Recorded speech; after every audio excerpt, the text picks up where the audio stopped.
Good morning good morning good morning everyone, very very good morning. Actually आज class थोड़ी सी late हो गई है भाई।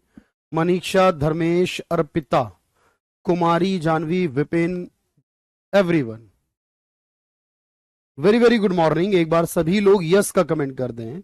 आज की क्लास थोड़ा सा लेट स्टार्ट हुई है। सार्थक, विधान, एवरीवन, चलिए भाई एक बार यस का कमेंट कर दे। अब मेरी वॉइस क्लियर है भाई? धर्मेश, सार्थक, मृदुल, एवरीवन, यस, थैंक यू। चलिए भाई, तो अभी हम बात कर रहे हैं सर, कनेक्ट हो गया है रागनी, बिल्कुल कनेक्ट हो चुका है, सब कुछ बेहतर होगा, सारी चीजें क्लियर होंगी और क्लास नहीं चल रहा है। अब तो चल रही है ना क्लास भाई? Dharmesh, good morning. शिवानी, चलिए आप सीपीओ के लिए पढ़ रहे हैं, कोई दिक्कत नहीं है भाई, लेकिन मेरी क्लास, यस थैंक यू। चलिए भाई, थैंक यू। अब जो मैं बात कर रहा था सर, वो मनी के बारे में कर रहा था कल आपसे। देखो, कल मैंने आप लोगों को ये डिस्कस किया था मनी के बारे में। आप मुझे बताइए धर्मेश, आपको थोड़ा समझ में आया कल? क्योंकि आपने एक बार कमेंट किया था भाई थोड़ा सा कम समझ में आ रहा था, लेकिन उम्मीद करता हूं समझ में आएगा। कि देखो, मनी क्या करती है आपको पता है सर? मीडियम ऑफ एक्सचेंज है मुख्य तौर पर।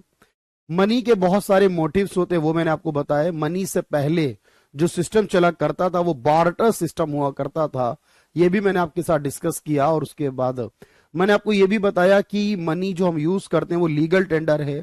फिर डीमोनेटाइजेशन की बात भी मैंने इसके अंदर जोड़ दी थी आपकी। और ये भी बताया कि करेंसी एक्चुअली बनाने का काम, कौन सी करेंसी किसका है, करेंसी का डिस्ट्रीब्यूशन भी मैंने आपको बता दिया। उसके अलावा फिर मैंने आपको ये बताया कहां सिक्के बनते हैं, कहां नोट बनते हैं, कहां पर प्रिंट होते हैं। तो ऑब्वियस है कि मैंने लगभग सारी बातें आपको यहां तक कराई है। अब मैं इससे आगे की कहानी करूंगा। पहले कुछ फैक्ट कवर करूंगा और फैक्ट कवर करने के बाद फिर मैं टाइप्स ऑफ मनी, जो एक मेजर पोर्शन है हमारा बाकी, उसकी बात करेंगे। लेकिन मैं अगर आपसे कहूं कि हमारे देश में कि एक रूल ये है सर, हमारे देश में करेंसी बनाई जाती है, मन में सवाल आता है कई बार, क्या करेंसी हम जितनी भी बनाते हैं उतना ही गोल्ड हमें रिजर्व करना होता है? क्योंकि दुनिया में बहुत पहले ये सिस्टम चला करता था कि आप जितना गोल्ड रिजर्व करेंगे, आप जितना गोल्ड रिजर्व करेंगे उतना ही आप करेंसी को बना सकते हैं। अब जितना गोल्ड आप रिजर्व करेंगे उतना ही नोट बनाएंगे, ऐसा अब कोई सिस्टम नहीं चलता। अब देखो, यहां पर हमारे देश में एक सिस्टम चलता है, अभी समझना, उसे कहते हैं मिनिमम रिजर्व सिस्टम। ये जो मिनिमम रिजर्व के नाम से है एक सिस्टम, मिनिमम रिजर्व सिस्टम है सर ये। इस मिनिमम रिजर्व सिस्टम में क्या है कि हमें, यानी सरकार को, हमारी आरबीआई को 200 करोड़ रुपए का रिजर्व करना होता, सिर्फ 200 करोड़ का। आप कहेंगे सर ये 200 करोड़ तो अब कोई बहुत बड़ी बात नहीं है। रितेश, बिल्कुल आप लाइव हो, पढ़ रहे हो भाई। तो आप कहोगे सर अब तो कंपनियां भी इससे ज्यादा कमाती हैं, एक व्यक्ति की संपत्ति भी इससे ज्यादा होती है। हमें आरबीआई को यानी सिर्फ 200 करोड़ रिजर्व करना होता है, और उसमें भी 115 करोड़ रुपए की गोल्ड की वैल्यू होनी चाहिए, यानी इसमें 115 करोड़ रुपए में गोल्ड होना चाहिए। और बाकी के 85 करोड़ में foreign currency and government security होनी चाहिए।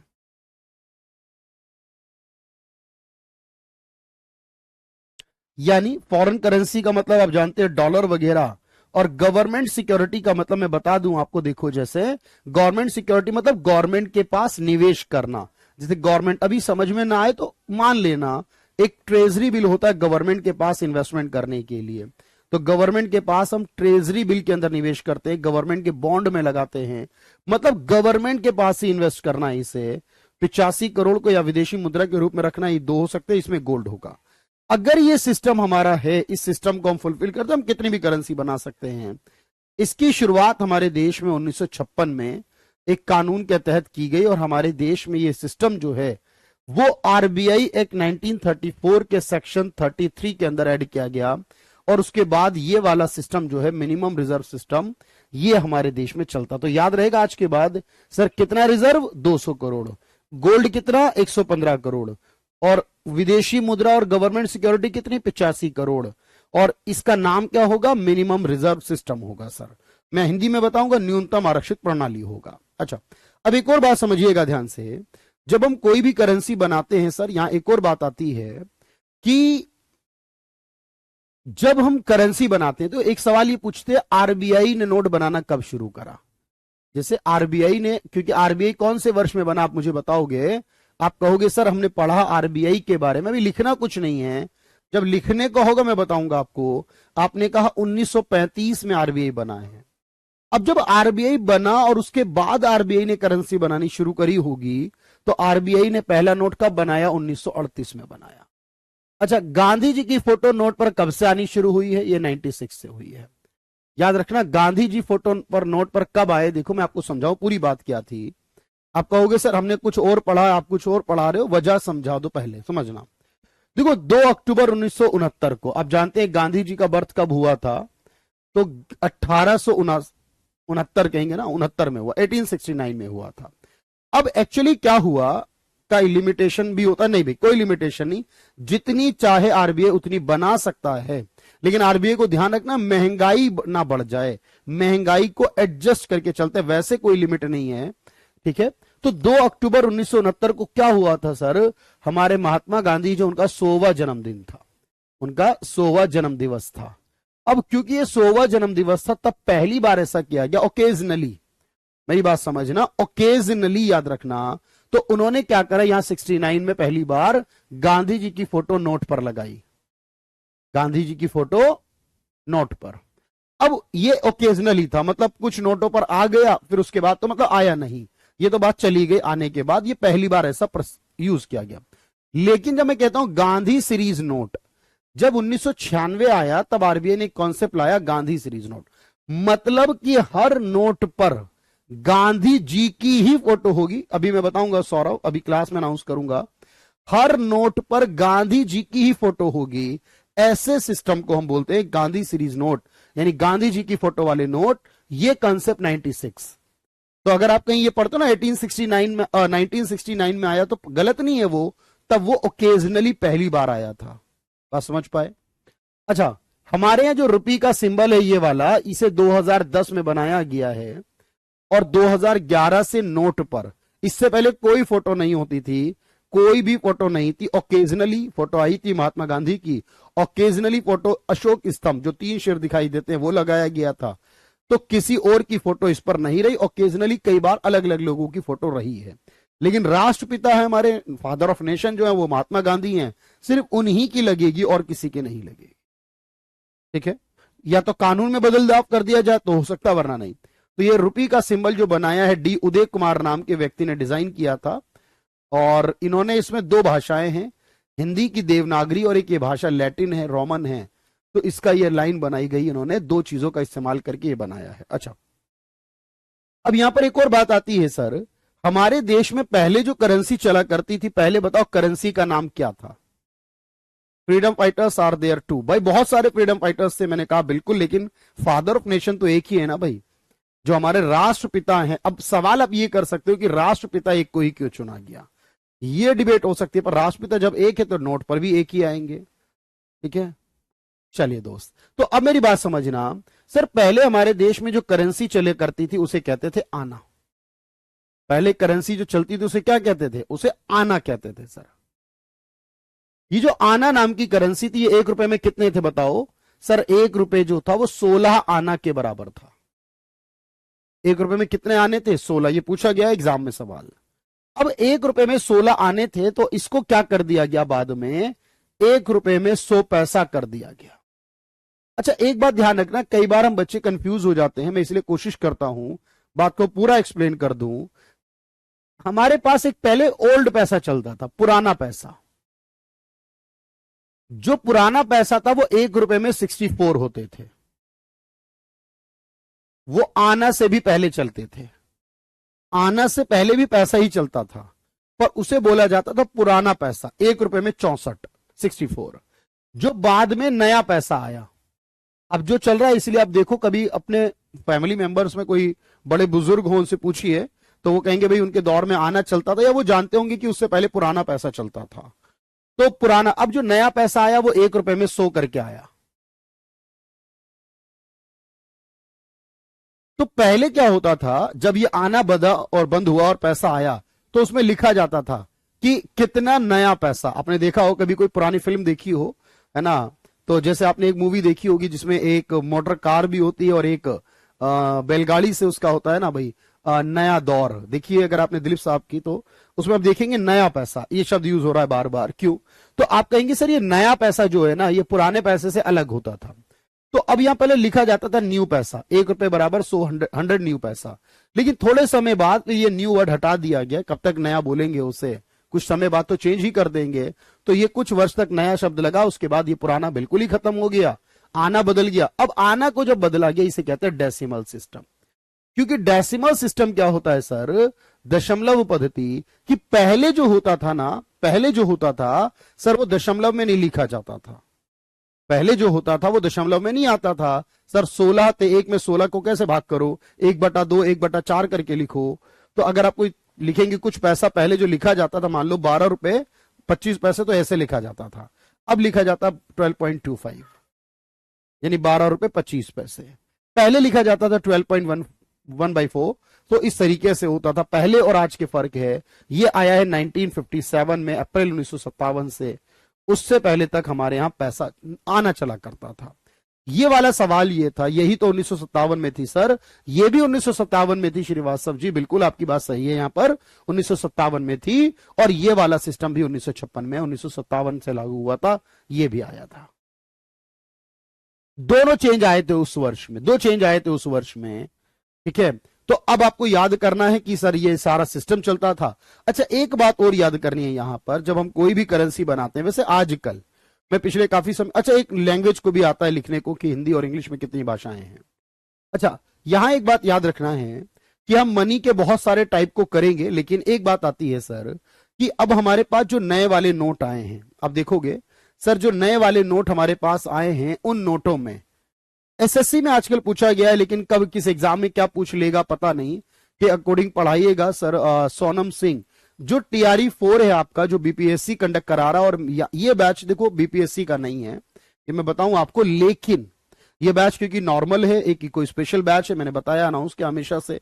आपका टीआरई 4 में आने वाला, या किसी भी स्टेट के पीजीटी में आने वाला, या यूपीएससी के प्रीलिम्स में आने वाला, पीसीएस में आने वाला, सारा सिलेबस पूरा होगा। 4 महीने का समय लगता है पूरा भाई, इसमें आप बिल्कुल परेशान मत होइएगा। तो सिलेबस में कोई कमी नहीं है, पूरा सिलेबस कवर होगा, सारी चीजें होंगी उसके अकॉर्डिंग। बाद में बस आप प्रैक्टिस कर लीजिएगा और कुछ नहीं, अलग से अगर प्रैक्टिस करना चाहे तो कोई दिक्कत नहीं है सोनम, आप पढ़ते जाए। तो डी उदय कुमार सर यहां पर लाए, ये सारी बातें मैंने आपको बताई। अच्छा मैं ये कहता एसएससी वगैरह में ये पूछा जा रहा था कि कौन से नोट पर कौन सा कलर है। मतलब अब आपने लोगों ने जैसे कि 10 का नोट देखा तो है सर, 20 का देखा तो है, 50 का देखा तो है। अगर कोई पूछे बताओ 20 का कलर कैसा है या 200 का कलर कैसा है, तो कोई कहेगा ये ऑरेंज कलर है, कोई कहेगा ये येलो कलर है, कोई कहेगा ये रेड कलर है। फॉर एग्जाम्पल मैं कह रहा हूं, अब ये सवाल एग्जाम में आ जाए कि बताओ कि 2000 के नोट की लंबाई और चौड़ाई कितनी है, बात समझना। तो 2000 का जो नोट है उसकी लंबाई कितनी है, चौड़ाई कितनी है, अगर ये आ जाए तो मेरे भाई बताओ मुझे कि ये सवालों के जवाब आप देने पड़ेंगे ना आपको। तो ये आपको एक कोशिश करनी है भाई, याद करना है, कोई मैं नहीं सिखा रहा हूं, ये लिखा हुआ है जैसा कि 10 का नोट है चॉकलेट ब्राउन कलर का, 20 का नोट है ग्रीनिश येलो कलर का। अब एक की लंबाई और चौड़ाई जो मैं बताऊं 63 और 123 मिलीमीटर की है, 63 और 129 मिलीमीटर की है, ये बिल्कुल फैक्ट है। ये कंप्लीट करके फिर मैं पढ़ाऊंगा सबसे इंपॉर्टेंट टॉपिक इसमें, टाइप्स ऑफ मनी। और एक दो नहीं, मैं कोशिश करूंगा कम से कम 18-20 टाइप कराऊं मनी के। अब ये सवाल जो आता है ना, ये किसी किसी एग्जाम में आता है, पर हमारी कोशिश है कि सर हम तो सारा कुछ करें। तो पहला स्लाइड को नोट करिएगा, फर्स्ट स्लाइड को नोट करिए, बात समझ में आ जाए तो यस कहिए, नहीं आए दोबारा पूछिए।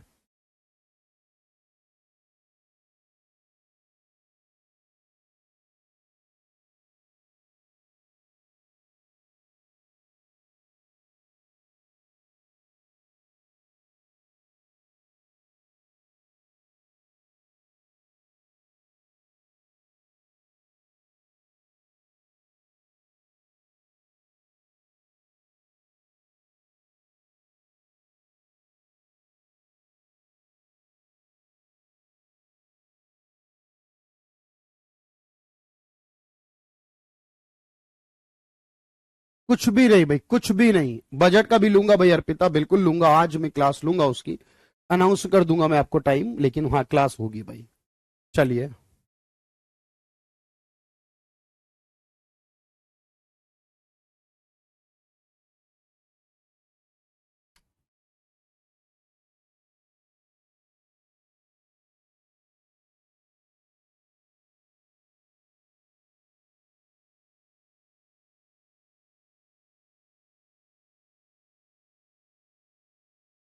तो यहां से बात समझ में आ रही है भाई, वॉइस क्लियर आ रही है ना, सब कुछ देखते रहना। तो आपने कहा सर करेंसी जारी करने के लिए आरबीआई को न्यूनतम आरक्षित प्रणाली का प्रबंधन करना होता है, 200 करोड़ रुपए जिसमें 115 गोल्ड का और 85 में विदेशी मुद्रा और सरकारी सिक्योरिटी। दोबारा की कोई जरूरत नहीं विनीता, कोई जरूरत नहीं है। सेक्शन 33 में आरबीआई एक्ट 1934 में यह बात लिखी गई है और मैंने कहा 1956 में इसको अडॉप्ट कर लिया गया था, मतलब इसका कानून 1956 में आ गया था। बिल्कुल बिल्कुल करूंगा भाई सार्थक, मैं आज करूंगा उस चीज को अभी, बट क्लास में नहीं कर पाऊंगा, क्लास कर लीजिए फिर करूंगा उस बात को बाद में। चलिए, तो 1957 भी मिलता है, 56 भी मिलता है, तो इंपॉर्टेंटली इसको अडॉप्ट कर लिया गया था 1956 में और फिर इस सिस्टम पर काम शुरू हो गया था 57 में। ये दो बातों को अच्छे से याद रखिएगा।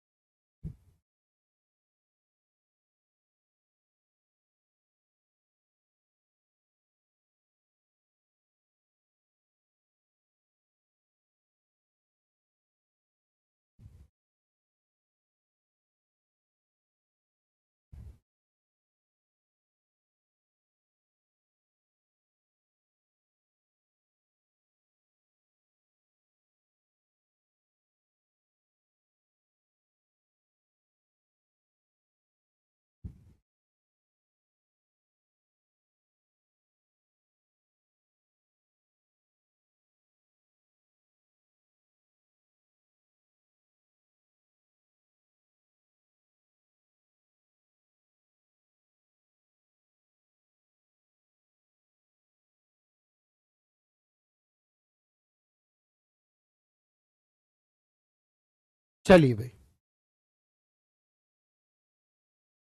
इंट्रोड्यूस, हाँ मतलब इस पर प्रोसेस हुआ, लागू हुआ, ये 1957 से लागू हुआ।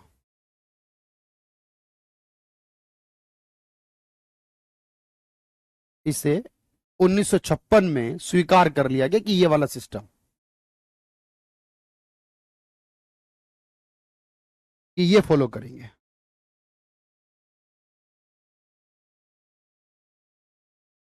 तो ये दोनों जगह मिल जाती है,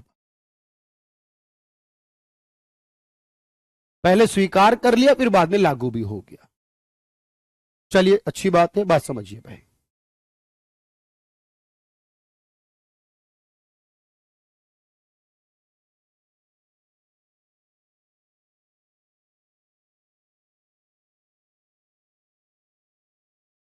अब देखिएगा ध्यान से, अगली बात समझिए। मैंने आपको कुछ बातें बताई हैं, जैसे आरबीआई ने पहला नोट कब बनाया, विनीता थोड़ा सा कम है बट अभी आप करते रहिए मेहनत, थोड़ा सा कम है ये, ठीक है, ओवरऑल देखा जाए तो कम है ये। आरबीआई ने पहला नोट 1938 में बनाया, डेसिमल सिस्टम 1957 में आया, गांधी सीरीज नोट 1996 में आए, रुपी का सिंबल उदय कुमार ने बनाया और नोट पर हिंदी और इंग्लिश के साथ 15 भाषाओं को मिलाकर 17 भाषाएं लिखी होती है। इतना फैक्ट आपको याद करना है भाई, सीधा सीधा फैक्ट याद करना है।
चलिए कोई बात नहीं है शरद, मैं आपको बताता हूं, आप इसे इसे लिखिए पहले एक बार, फिर मैं आपका डाउट क्लियर करता हूं भाई।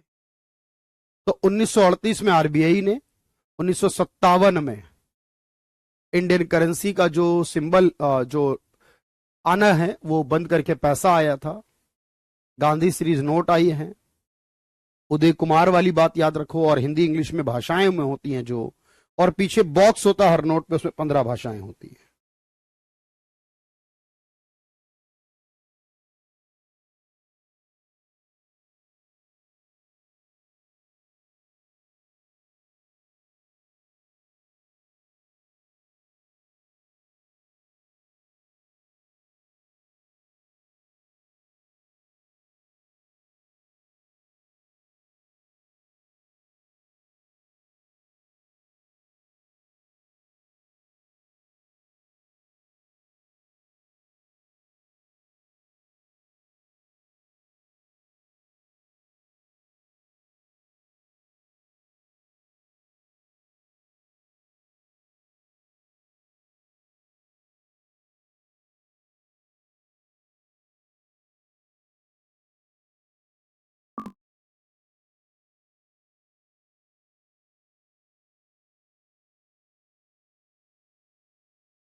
चलिए दोस्त, तो एक बार बात समझना, रुपी सिंबल मैंने कहा ये वाला, भाई आप ये सिंबल यूज करते हो या नहीं बताओ मुझे। भाई रुपया जहां लिखना होता है आपको, आप ये यूज करते हो। डॉलर होता है, देखो ये डॉलर ऐसे लिखते हो ना भाई, ऐसे आप यूरो लिखते हो ऐसे करके, इसी तरह रुपी लिखते हो ऐसे करके। 2010 से पहले क्या होता था हमारे देश में, आवाज आ रही है ना मेरी? 2010 से पहले क्या होता था हमारे देश में कि सर, कि यहां पर जो सिंबल नहीं था, तो पहले हम क्या करते, मैं बताऊं आपको, ऐसे लिखते थे पूरा। या तो हम ऐसे लिखते थे INR यानी इंडियन रुपी, ऐसे लिखते थे, या ऐसे करके लिखते थे रुपीज। मतलब शॉर्ट फॉर्म बना लो, फुल फॉर्म बना लो, बट कुछ भी कर लो, मतलब ऐसे करा जाता था। अब सिंबल बनाकर लिखा जाता है। आप समझ जाओ, ये इंडिया की बात हो रही है, ये इंडिया का है। तो ये जो आया है 2010 में आया है, इससे पहले तक ये नहीं था। हम पहले पूरा ही लिखा करते थे, उसको याद रखना। अब मैं एक बात कह रहा था आपसे कि कई बार सवाल लैंग्वेज में क्या होता है, देखो आप कभी नोट देखा आप लोगों ने, पीछे भाषाएं वो याद नहीं करनी 15 लैंग्वेज कौन सी है भाई, इतना नहीं आता एग्जाम में कि लैंग्वेज को याद करोगे। लेकिन हाँ ये जरूर है कि पीछे कितनी भाषाएं बॉक्स में होती हैं, ये पूछ लेता है कई बार, तो 15 होती हैं। अगर ये पूछ लेता है तो उसमें याद रखना।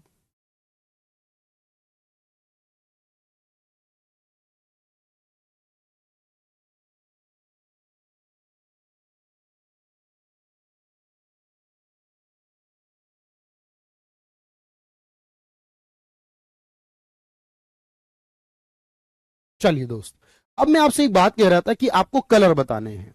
अब देखो जो कलर वाला सेगमेंट है, कलर वाला कॉम्बो है, अब मैं आपको बताऊं, जैसे अभी 2000 का नोट तो चलना बंद हो गया, बट पहले ऑलरेडी सवाल आया हुआ है 2000 के नोट के ऊपर।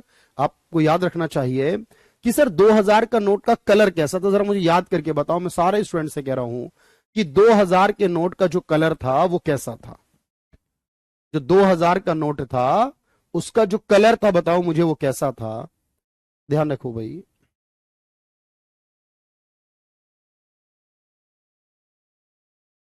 ठीक है, तो याद रखना भाई, आपको लगेगा, आधे स्टूडेंट को लग रहा होगा सर वो तो पिंक कलर का आया था मेरे भाई, यही तो गलतियां हैं, बस याद रखना है कि वो जो नोट आया था एक्चुअल में वो पिंक कलर का नहीं आया था मेरे भाई। वो जो नोट आया था वो आपके पास आया था किस कलर का, मेजेंटा कलर का। अब जनरली इसमें डिफरेंस बहुत थोड़ा सा होता है। जैसे हमें याद है 20 का जो नोट है ना वो ग्रीनिश येलो है, मतलब कहने का है सर उसमें ग्रीन भी है और उसमें येलो भी है, इसलिए हम उसे क्या बोलते हैं, ग्रीनिश येलो बोलते हैं।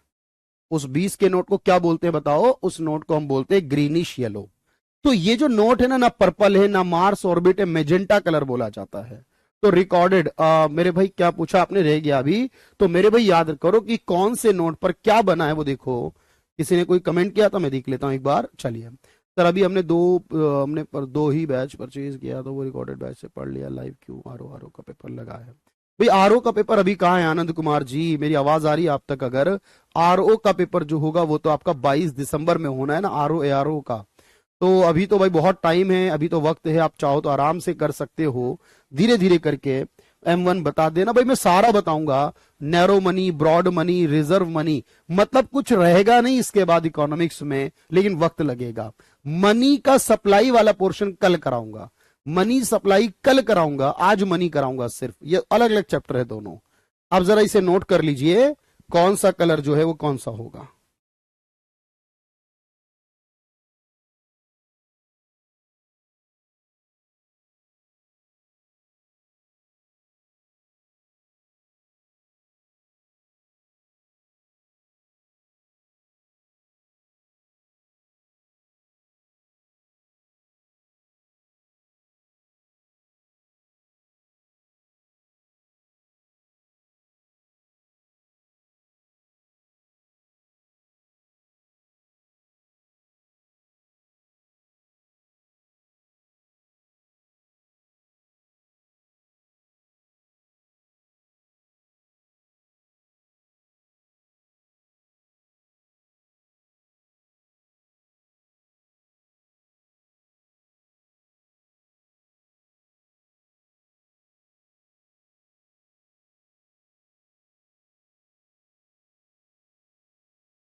चलिए दोस्त, तो ये बहुत छोटी छोटी बातें हैं। अभी मैं बताता हूं, बिल्कुल अभी आपके डाउट लेता हूं भाई, 2 मिनट मुझे दीजिए। देखो क्लास के बीच में ना बहुत सारी बातें मैं नहीं कर पाता हूं कई बार। बिल्कुल हो जाएगा, विजय लक्ष्मी तैयारी 4 हो जाएगा, इसी से कवर करो, कोई दिक्कत नहीं है। बिल्कुल परेशान मत हो, अभी मैं आपको एक अनाउंसमेंट करता हूं। चलिए इसे नोट करिए पहले, किस पे क्या बना हुआ है। 10 के नोट पे क्या बना है? सूर्य मंदिर है उड़ीसा में।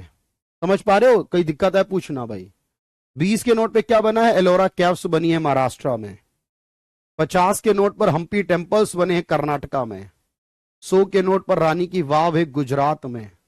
200 के नोट पर सांची का स्तूप है मध्य प्रदेश में। 500 पर लाल किला है दिल्ली का। 2000 पर मंगलयान था इंडिया का, जो अब बंद हो चुका है।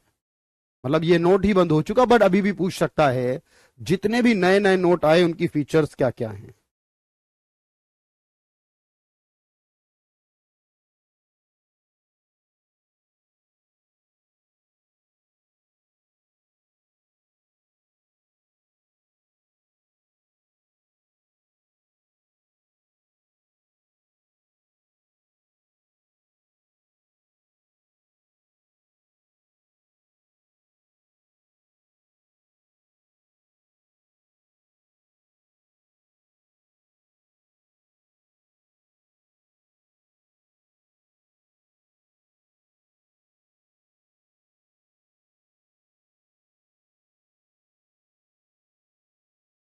ठीक है भाई।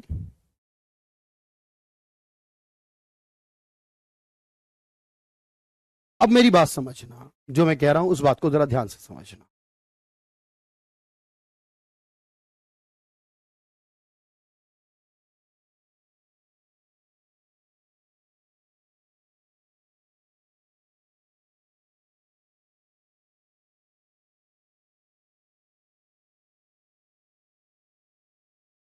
चलिए दोस्त, मैं एक पॉइंट आपको पहले डिस्कस कर दूं। आप भाई प्लीज, आप ज्यादा क्वेरी नहीं करें प्लीज।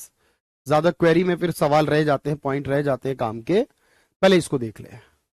ये सीधी सीधी बातें। लेवेंडर कलर नाम होता है, ब्राइट येलो होता है, ग्रे कलर होता है, ब्लू कलर है, yellow greenish yellow, green plus yellow यानी चॉकलेट ब्राउन कलर है ये सारे कलर हैं भाई।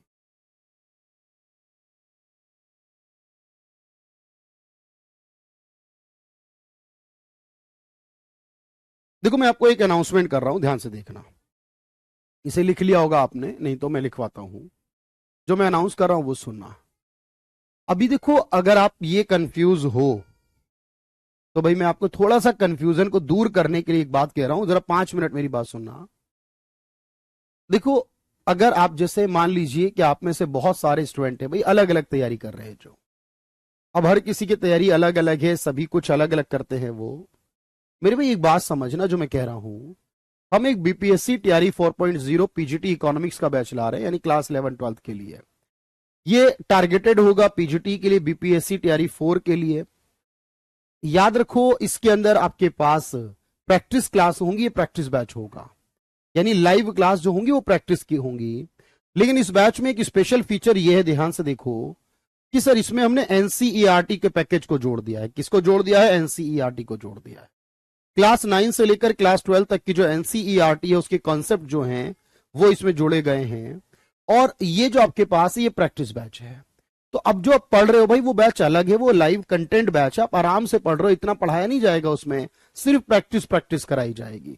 तो कोई स्टूडेंट बिना पढ़े तो आपको ऑब्वियस से नहीं जा सकता उसमें। जो पढ़ चुका है उसके लिए प्रैक्टिस बैच होता है, जो पहली बार पढ़ रहा होता है नया, उसके लिए कंटेंट, आप कंटेंट कर रहे हो आराम से करते हुए चलिए। लेकिन अगर कोई चाहता है कि जी नहीं मैं सिर्फ एनसीईआरटी पढ़ना चाहता हूं, बहुत सारे डिमांड आ रही थी बार बार कि सर बहुत सारे एग्जाम में एनसीईआरटी का बड़ा महत्व है। अब ये जो महत्व है याद रखना, इस महत्व को समझते हुए हमने सिर्फ एनसीईआरटी, जैसे आप लोग हैं भाई, आप लोगों को लगता है कि आपको एनसीईआरटी पढ़नी चाहिए, आपको अगर ऐसा फील होता है कि आपके जरूरी है, वरना नहीं, अगर जरूरी तो नहीं, तो ये 499 में 499 में आपको बैच मिलेगा, 499 में एनसीईआरटी वाला बैच में लेकर आऊंगा। तो इससे क्या होगा भाई, आपके पास चीजें क्या होंगी, थोड़ी सी बेहतर हो जाएंगी। आप ये ले सकते हैं, आप प्रैक्टिस ना लें, जो सिर्फ प्रैक्टिस चाहता है भाई उसकी मर्जी है, वो ले सकता है। लेकिन अगर एनसीईआरटी उसे पढ़नी है तो इस बैच के साथ भी इन्वॉल्व है, वो अलग से भी ले सकता है। इस बैच में लेगा तो 1199 में होगी, इस बैच में लेगा अलग से तो 499 में होगी। तो इसलिए मैंने कह दिया सारी बातों को ध्यान में रखिए, अपना बार बार बैच मत खरीदिए, पेमेंट बहुत कीमती है भाई, संभाल कर रखिए, माता पिता का पैसा है आपका, संभाल कर रखिए। देखिए पहले कहां जरूरत लग रही है, पहले बैच पूरा कर लीजिए, जरूरत लग रही है तो एनसीईआरटी लीजिए, वरना मत लीजिए। अपने एग्जाम को समझिए, उस एग्जाम के हिसाब से पढ़िए, पैसे को इधर उधर हर बैच लेके बर्बाद मत करिएगा। तो अपने हिसाब से चलिएगा, किसी के कहने पर नहीं चलना है, आपको अपने अकॉर्डिंग चलना। अब जो मैं बात कह रहा हूं उसको सुनना।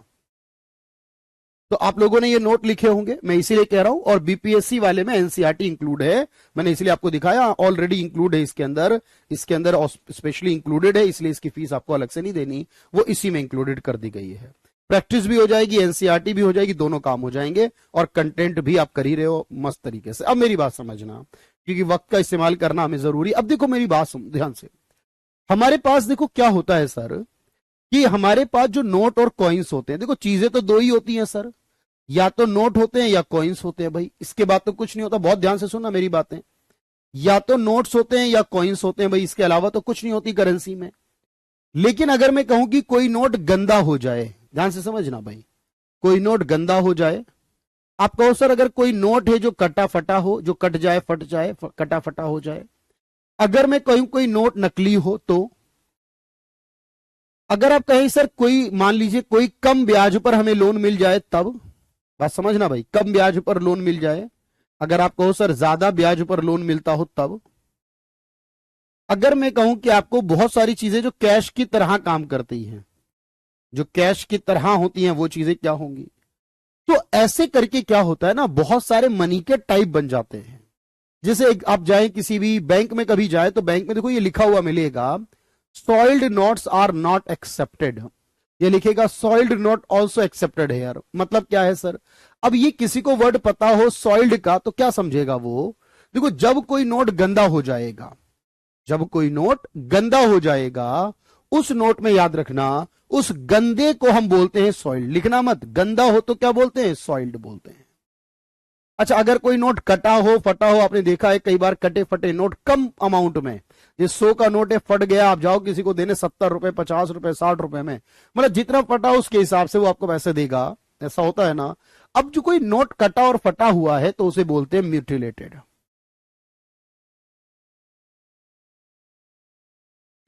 अब जैसे कई बार क्या होता है, आप देखो कि बांग्लादेश के बॉर्डर पर या पाकिस्तान के बॉर्डर या नेपाल के बॉर्डर पर हमने ये न्यूज पढ़ी कि 10 लाख रुपए के नकली नोट पकड़े गए, तो इंग्लिश में क्या बोलेंगे उसे, टेक्निकल भाषा में क्या बोलेंगे उसे, कि इंडिया ने जो नोट पकड़े हैं नेपाल बॉर्डर, पाकिस्तान, बांग्लादेश बॉर्डर पर 10 लाख के, दैट इज फोर्ज्ड मनी। क्या बोलेंगे, फोर्ज्ड। तो जब मैं फोर्ज्ड बोलता हूं तो समझ जाओ ये नकली मनी को कहा जाता है, डुप्लीकेट वाली को कहा जाता है।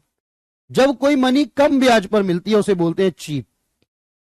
जैसे मान लो कोई किसान लोन लेने गया बैंक में, अब जब कोई किसान बैंक लोन लेने गया बैंक में, तो मिट्टी लगा तो साफ हो जाता भाई, नहीं लिया जाएगा। हमें मिट्टी लगा नोट तो लिया जाएगा। तो याद रखना प्रैक्टिस बैच का टाइम रात 8 बजे होगा, वो रात 8 बजे होगा। क्या अब दोबारा स्किप करना, इस छोड़ दो, कोई दिक्कत नहीं, आप एक बार प्रैक्टिस कर ली अच्छे से वो बहुत है। तो आपने कहा सर जो चीप मनी होती है, चीप मनी का मतलब ये होता है जैसे किसान को लोन कम ब्याज पर मिलता है तो वो चीप हो जाता है। जहां पर ज्यादा लोन पर ब्याज मिलता है उसे डियर कहते हैं। डियर मतलब महंगा होता है, डियर महंगे। अच्छा, बैंक में जो पैसा होता है वो कैश की तरह काम करता है भाई। बैंक का पैसा कैश जैसे ही काम करता है ना, आजकल लोग तो कैश की तरह कहीं से भी बैंक से पेमेंट करी, ऑनलाइन कर दी या कार्ड से कर दी या चेक से कर दी। सर बैंक में जो पैसा कैश की तरह होता है, दुनिया भर में गोल्ड का बड़ा अच्छा यूज होता है कैश की तरह, लोग गोल्ड दे के सामान लेते हैं। अब ऐसे करके आपसे सवाल पूछेगा कि बताओ सॉइल्ड क्या होता है, म्यूटिलेटेड क्या है, फोर्स क्या है, नियर डियर क्या होता है। जो पैसा विदेशों से आता है हमारे देश में, जो पैसा विदेशों से होता है हमारे देश में निवेश, जो विदेशी पैसा हमारे देश में आता है उस विदेशी पैसे को हॉट मनी कहते हैं। जिसकी डिमांड ज्यादा होती है उसे हार्ड कहते हैं, जिसकी डिमांड कम है उसे सॉफ्ट कहते हैं। जिसकी डिमांड ज्यादा है, अब जैसे बताओ दुनिया भर में सबसे ज्यादा डिमांड किसकी है?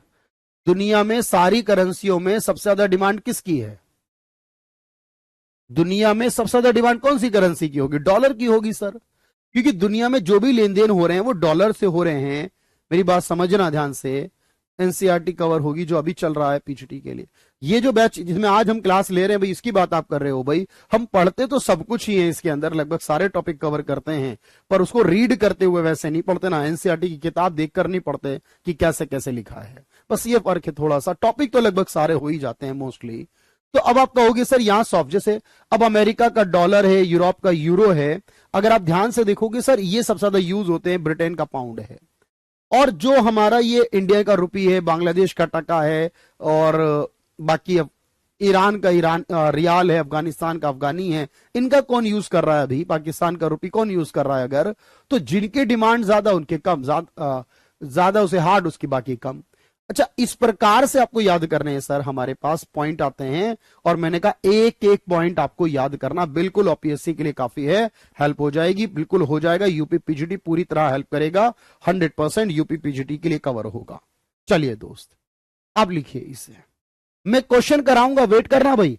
मैं फिर कह रहा हूं 10 मिनट लगेंगे लिखने में, मैं क्वेश्चन जब कराऊंगा आपको समझ में आएगा सब कुछ, क्वेश्चन से सारी चीजें क्लियर हो जाएंगी।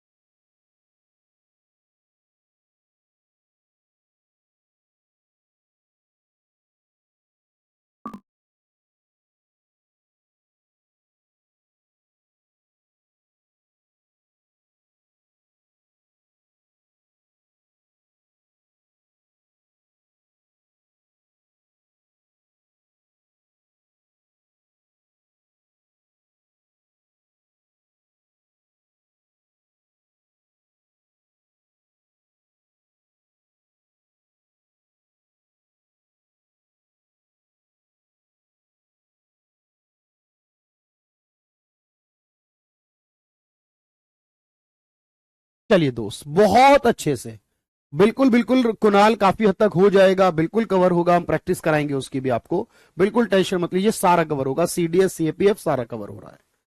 ठीक है, तो मैंने कहा सॉइल्ड क्या होता है? कोई भी नोट गंदा हो जाए। म्यूटिलेटेड क्या होता है? कोई भी नोट कटा फटा हो। फोर्ज क्या होता है? जब कोई नोट नकली हो, डुप्लीकेट, जाली हो। चीप क्या होता है? जब कोई कम ब्याज पर मिले। डियर क्या होता है? जब कोई ज्यादा ब्याज पर मिले। बिल्कुल आराम से नोट कर लीजिए, कम ब्याज पर, ज्यादा ब्याज पर हो।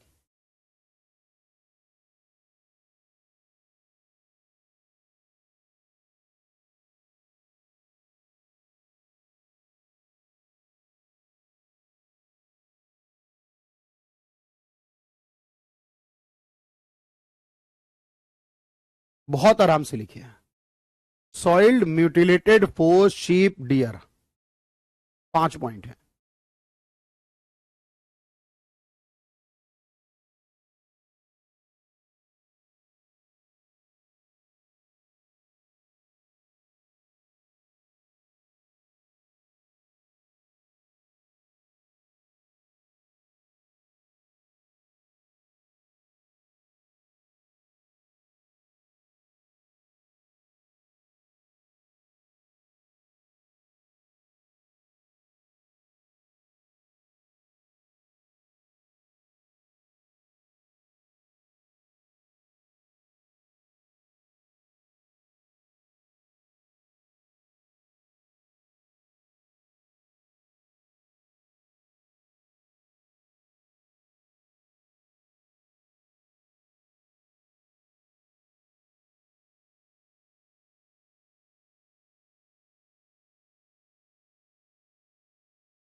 अब बहुत अच्छे से मेरी बात समझना, अब मेरी बात को ध्यान से सुनना। अब एक बात सोच के बताना मुझे, भाई ये इतना कर लिया, मुझे पूरी उम्मीद है आपसे, बहुत आराम से आप करते हुए चल रहे हो भाई। क्या होगा अब, कुछ नहीं कह सकता भाई अभी मैं। अब आपने कहा सर यहां पर सॉइल्ड भी हो गया, म्यूटिलेटेड भी हो गया, फोर्स भी हो गया, चीप भी और डियर भी हो गया। अब एक बात सोच के बताना मुझे, देखो आजकल सबसे ज्यादा इस्तेमाल हम किस चीज का करते हैं सर? यूपीआई का तो करते ही हैं आज भी, लेकिन आज भी यूपीआई के होने के बाद हमारा इस्तेमाल में कार्ड का बहुत होता है।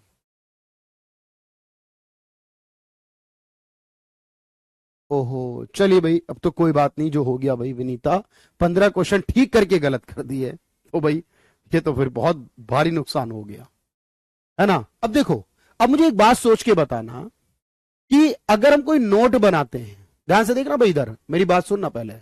जब मान लो हमने कोई नोट बनाया 10 रुपए का और हमने एक सिक्का बनाया 10 रुपए का, ध्यान से देखो भाई, 10 रुपए का जब नोट बनाएंगे या सिक्का बनाएंगे, कितने रुपए लिखे हैं इस पे? 10। जो लिखा होता है उसे बोलते हैं फेस वैल्यू। इस पे कितने रुपए लिखे हैं? 10। ये इसकी क्या है? Face value. ध्यान से सुना भाई, कोई भी चीज किसी चीज पे लिखी होती है उसे क्या बोलते हैं? अंकित। जो अंकित है वो कितना है? वो 10 रुपए अंकित है सर इस पर। अच्छा एक बात बताना मुझे सोचकर, अगर मैं पूछूं कागज के नोट की, अगर कागज के नोट की इंटरनल वैल्यू कितनी होती है और सिक्के की इंटरनल वैल्यू कितनी होती है, ध्यान से सुनना। अगर मान लो आज 10 का नोट है आपके पास और वो चलना बंद हो जाए, मतलब एक समय बंद हो जाए, अब वो 10 का नोट आप किसी को जाकर दे तो वो आपको उसके बदले में क्या देगा? 0। क्योंकि सर कागज का कोई मूल्य नहीं है आपके लिए, आपके लिए वो बिल्कुल बेकार है, रद्दी है, फाड़ दो, फेंक दो, जला दो, कुछ भी कर दो, वो 0 है। जब तक चल रहा है तब तक 10 रुपए है, जिस दिन चलना बंद उस दिन वो 0 हो जाएगा, उस दिन वो 0 हो जाएगा। अच्छा अगर मैं सिक्के की बात करूं, सिक्के की, तो मुझे बताओ सिक्का चलना बंद हो जाएगा तो जब तक चल रहा है तब तक 10 का है सर।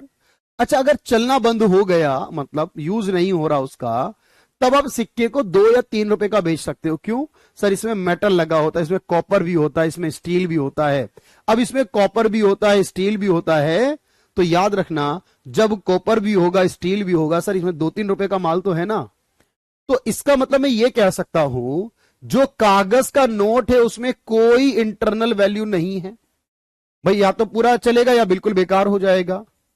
जबकि मैं कह सकता हूं सिक्के में इंटरनल वैल्यू होगी, लेकिन हमेशा याद रखना जो इंटरनल वैल्यू होगी वो फेस वैल्यू के मुकाबले कम होगी।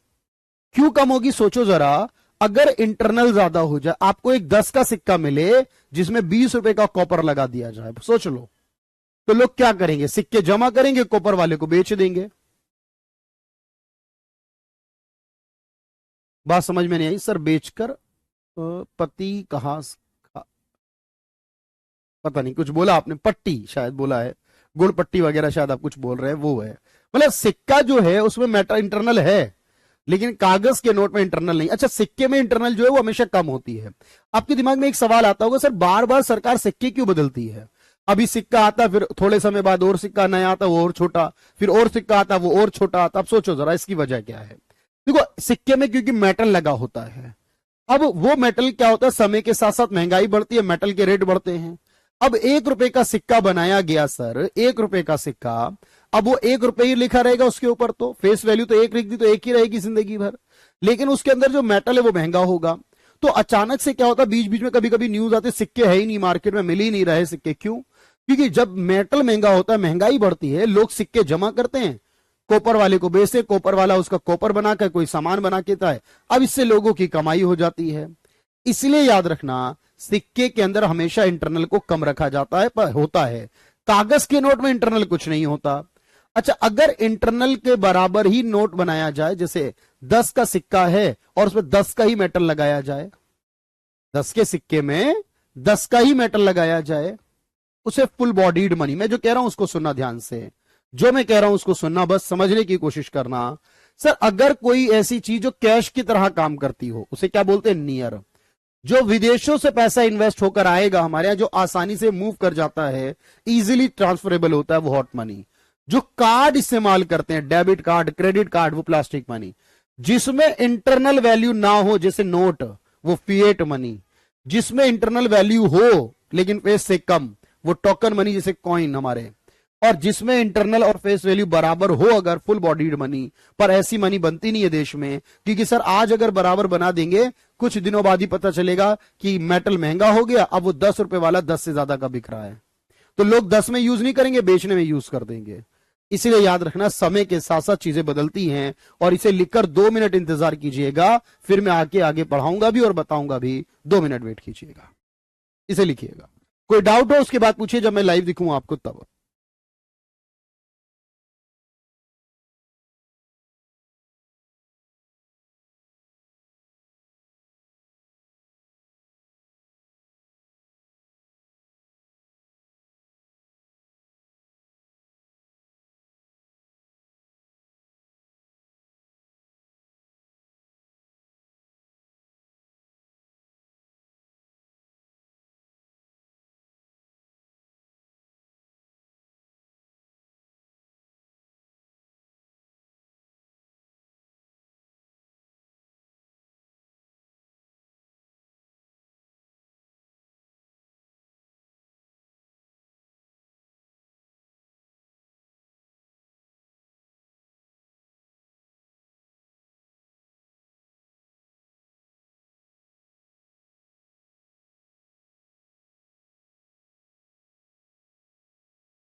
चलिए, मेरी आवाज आ रही है, आप पूछ लीजिए, कुछ सवाल हो, आपका डाउट हो। जिसमें इंटरनल ना हो, वो फिएट होता है। जिसमें इंटरनल हो लेकिन फेस वैल्यू के मुकाबले कम, वो टोकन है। और जिसमें बराबर हो जाए, वो फुल बॉडीड है। बाकी के कार्ड वगैरह मुझे 2 मिनट और दीजिएगा बस।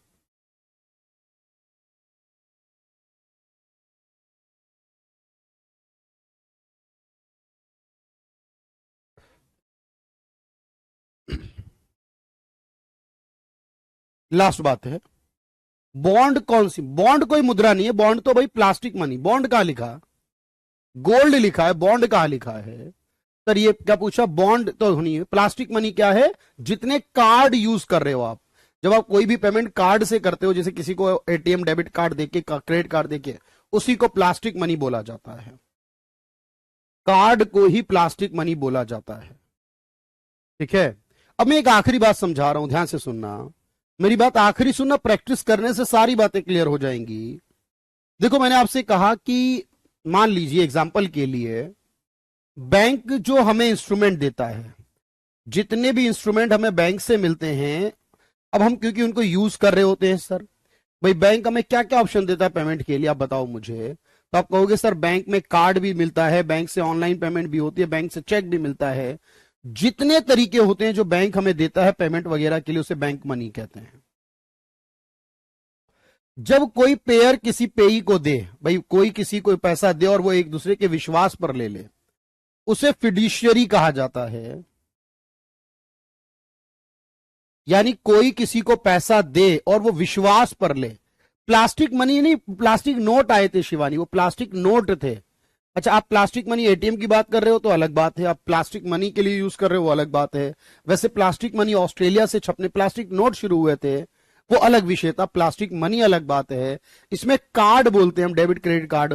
प्लास्टिक नोट का मतलब है कागज, प्लास्टिक के छपे हुए नोट, जैसे हमारे यहाँ कागज के बनते हैं। जब कोई पेयर किसी को पैसा दे एक दूसरे के विश्वास पर, तो वो कोई भी चीज अगर एक इंसान दूसरे इंसान को दे पेमेंट के लिए और वो उसको स्वीकार कर ले, वो फिड्यूशियरी है। अच्छा, जब एक बैंक किसी दूसरे बैंक को पैसा देता है, इसे आपको नहीं लिखना है, जब मार्केट में पढ़ते हैं तब लिखते हैं वैसे तो। जब एक बैंक किसी बैंक को एक दिन के लिए लोन देता है, बात समझना, एक बैंक दूसरे बैंक को, यानी, या एक बैंक दूसरे बैंक को 2 दिन से लेकर 14 दिन के लिए लोन देता है, या एक बैंक किसी दूसरे बैंक को 15 दिन या इससे ज्यादा के लिए लोन देता है, तो उनको भी मनी बोला जाता है। जैसे कॉल मनी में क्या होगा सर, एक बैंक दूसरे बैंक को कितने समय का लोन देगा, एक, नोटिस में 2 से लेकर 14 दिन, और मनी, टोकन मनी में 14 दिन से ज्यादा। और आजकल आप देखते हो सर, मैं एक बात अच्छी सी बता दूं, आजकल हम सबसे ज्यादा क्या सुनते हैं बताओ मुझे, बिटकॉइन सुनते हैं सर। क्या सुनते हैं, बिटकॉइन। ये क्या होता है, कंप्यूटर से बनी हुई सॉफ्ट, एक कंप्यूटराइज्ड, एक रैंडम जनरेटेड नंबर होता है। ये ना कागज पे बनता है, ना मेटल पे बनता है, किसी पे नहीं बनता। कंप्यूटराइज जो नंबर बनता है उसे एक डिजिटल करेंसी मानते हैं, बिटकॉइन मानते हैं। वर्चुअल, छू नहीं सकते, देख नहीं सकते, मान लेते हैं कि ये करेंसी है। भाई मैंने कहा ना, मैं आपको कोई नंबर ट्रांसफर करूं और आपसे कहूं पेमेंट, आपने कहा ठीक है हो गई, फिर वो ट्रांसफर नंबर आपने किसी और को कर दिया, आपने कहा पेमेंट, उसने कहा हो गई। तो भाई एक बात बताओ, मैं आपको कागज का नोट दे रहा हूं, आप स्वीकार कर रहे हो ना उस चीज को, मैं कोई नंबर दूं और आप स्वीकार कर लो, तो आप भी कहोगे ठीक है, क्या दिक्कत है भाई, हमें तो ये पता है कि पैसा आया पैसा गया, सामान मिल गया उसके बदले में, क्या फर्क पड़ता है वो कागज पे बना मेटल पे बना। इसके लिए सुपर कंप्यूटर चाहिए होता है। आपको मैं एक रिकमेंड कर रहा हूं अपनी तरफ से, 5 मिनट की एक वीडियो, मतलब 5 मिनट की बहुत सारी वीडियो होंगी बिटकॉइन प्रोसेस को लेकर, कि बिटकॉइन माइनिंग यानी बिटकॉइन कैसे बनता है। 5 मिनट के लिए गूगल पर, यूट्यूब पर वो वीडियो जरूर देख लेना आप लोग, थोड़ा कॉन्फिडेंस आता है चीजों को करने से। मैं आपको यहां तो नहीं दिखा सकता, लेकिन आप उसको कर कर आएंगे ना तो अच्छा फील होगा। तो जो जो हमारी वर्चुअल यानी डिजिटल बनी मुद्रा है उसे बिटकॉइन यानी क्रिप्टो कहते हैं। जो हमारी, मैंने कहा, एक दिन के लिए अगर कोई बैंक किसी बैंक को लोन दे तो कॉल कहते हैं, 2 से 14 दिन नोटिस कहते हैं, टोकन मनी कहते हैं। उसी तरह से आपको याद करना है सर, यहां हार्ड और सॉफ्ट बताया, बैंक में जितने भी ऑप्शन होते हैं उन्हें हम बैंक मनी कहते हैं, और जितना आरबीआई के पास होता है उसे हाई पावर्ड कहते हैं। अभी आप बिना सोचे इसे लिखिएगा, और इसमें बहुत सारी बातें जो मैं कल सिखाऊंगा, क्योंकि अभी कल बाकी है, इसके अंदर मनी की सप्लाई में पढ़ाऊंगा कल आपको, कि M1 क्या होता है, M2 क्या होता है, narrow money, broad money, reserve money, ये सब कल कराऊंगा। इसलिए बस आप इसको लिख लीजिए, कोई डाउट क्वेरी हो कल पूछिएगा, मैं प्रैक्टिस कराऊंगा इसके बाद। इसे एक बार नोट कर लीजिए, इसे एक बार नोट करें, फिर मैं आपको प्रैक्टिस कराऊंगा।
चलिए दोस्त, अब मैं आपको क्वेश्चन कराता हूं, बस मुझे 5 मिनट दीजिए।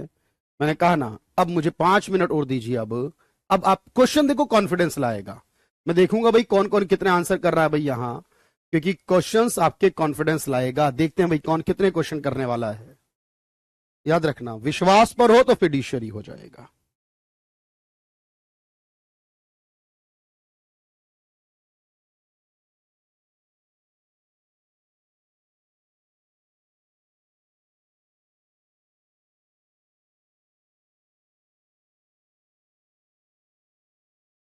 अब जो मैं कहूंगा उसको एक एक करके सुनिएगा, समझिएगा और मुझे बताइएगा।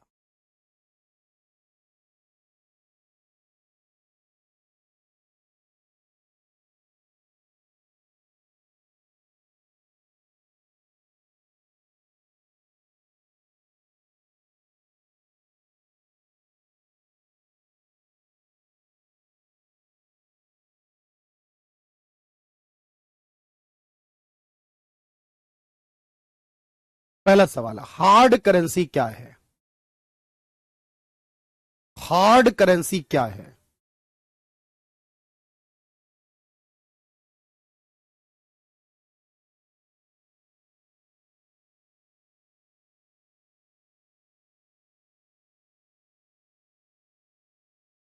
क्वेश्चन ट्राई कीजिए, हार्ड करेंसी क्या है?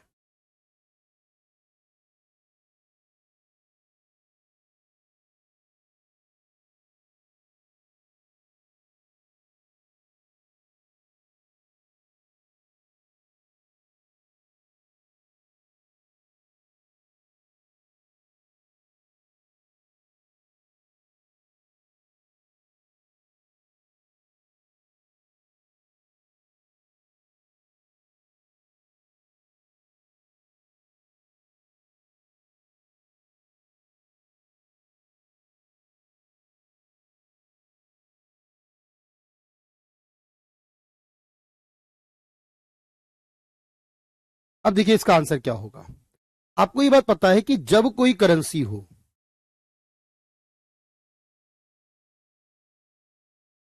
जब कोई भी करेंसी, अगर उसकी पूर्ति, जो सप्लाई है वो लेस देन हो डिमांड से, यानी सप्लाई कम हो डिमांड ज्यादा हो, सप्लाई कम डिमांड ज्यादा, मैंने क्या बताया था? जिसकी डिमांड ज्यादा हो, डिमांड ज्यादा हो तो वो होती है hard. Supply is less than the demand, supply कम है डिमांड ज्यादा है। और जिसकी सॉफ्ट क्या होता है सर? जिसकी सप्लाई ज्यादा है डिमांड कम है। बात समझ लो ध्यान से। जिसमें सप्लाई ज्यादा है डिमांड कम है वो सॉफ्ट, जिसमें डिमांड ज्यादा है सप्लाई कम है वो आपके पास हार्ड हो जाएगी।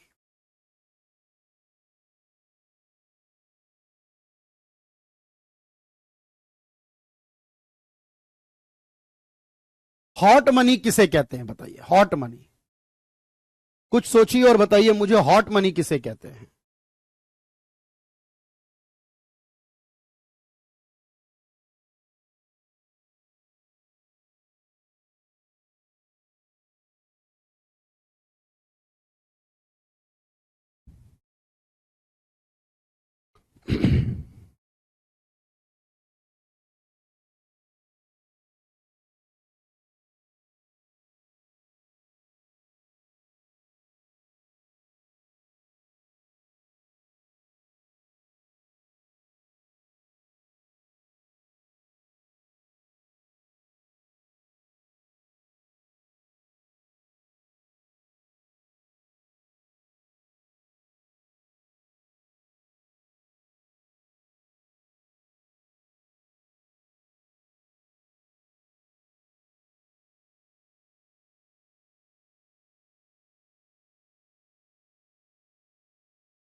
चलिए दोस्त, तो जो एक देश से दूसरे देश में जाए, मैंने बताया ना, उसी को बोलते हैं सर।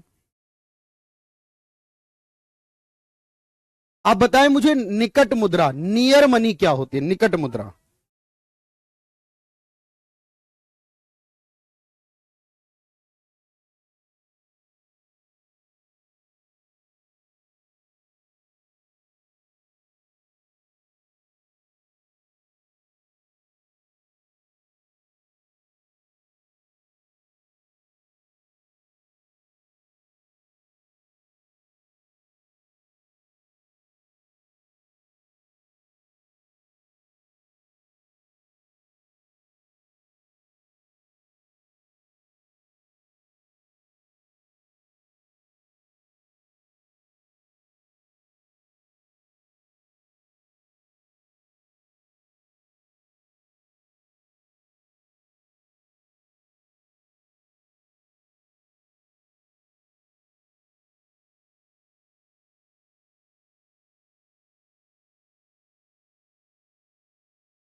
चलिए दोस्तों, आपने कहा जो बहुत कम समय में, जो बहुत कम समय में, बहुत अल्प स्थिति में क्या हो सकती हो सर? जो बहुत कम समय में कन्वर्ट हो सकती हो, जो बैंक में रखा पैसा कैश बन सकता हो, उसी को हम नियर मनी जानते हैं।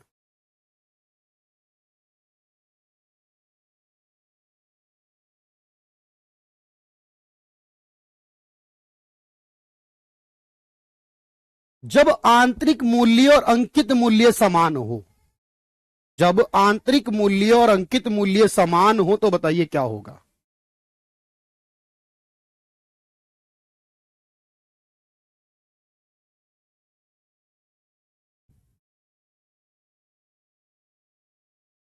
जब मुद्रा का आंतरिक मूल्य एवं अंकित मूल्य समान हो तो इसे क्या कहेंगे? मैंने कहा समान हो, बराबर हो, तो इसे बोलते हैं फुल बॉडीड मनी। जब बराबर हो तो क्या बोलते हैं? Full bodied money. High powered money किसके पास होती है? हाई पावर्ड मनी किसके पास होती है?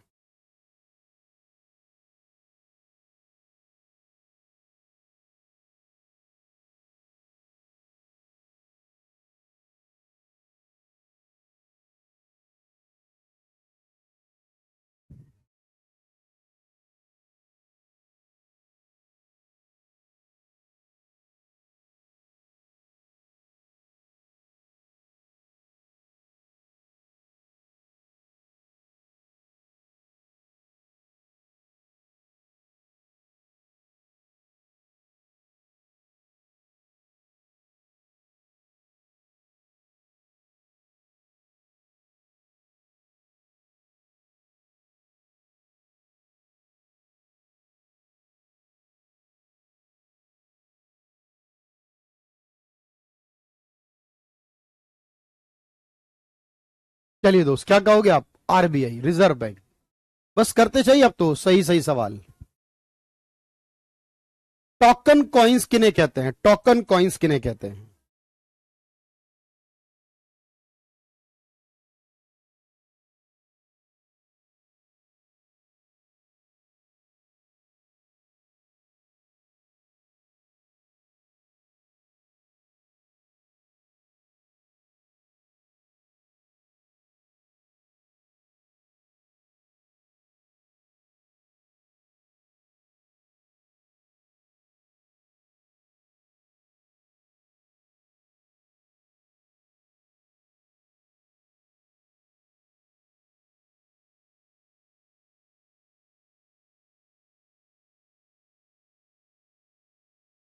चलिए दोस्त, तो जहां फेस वैल्यू उसके मेटलिक वैल्यू से ज्यादा हो, मैंने बताया ना, मेटल की वैल्यू से ज्यादा, इंटरनल मतलब मेटल वैल्यू इंटरनल वैल्यू से। फिएट मनी क्या होती है? भाई प्रैक्टिस करने से कॉन्फिडेंस आएगा ना। फिएट मनी क्या होती है सर?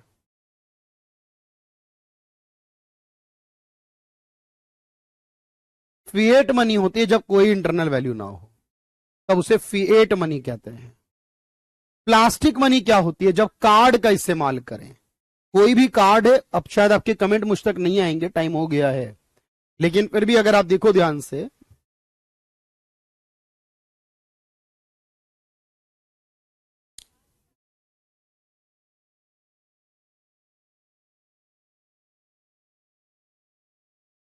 भारत में मिनिमम रिजर्व सिस्टम कब आया था? मिनिमम रिजर्व सिस्टम, ये बस याद रखिएगा थोड़ी थोड़ी बातें। महंगी मुद्रा नीति का क्या मतलब है? जब हाई रेट ऑफ इंटरेस्ट हो। महंगी मुद्रा नीति मतलब जब हाई रेट ऑफ इंटरेस्ट हो। वे धन जो भुगतान करता और प्राप्त करता विश्वास के कारण करें, विश्वास के कारण फिड्यूशियरी, बस ये याद करना है भाई। तो मैंने कहा ना आपसे कि हर एक सवाल में आपको कराता हूं क्लास में, बिल्कुल बढ़िया आपके पास सब कुछ चल रहा होता है। कल मिलेंगे मनी सप्लाई से, और आज जुड़े रहिएगा भाई। मैं हो सकता बजट की अनाउंसमेंट करूं तो लेकर आऊंगा आपके पास वीडियो, सारी छोटी छोटी बातें आपको कराऊंगा, उसके अंदर जरूरी इंपॉर्टेंट चीजें सारी कवर होंगी। Thank you everyone, thank you so much.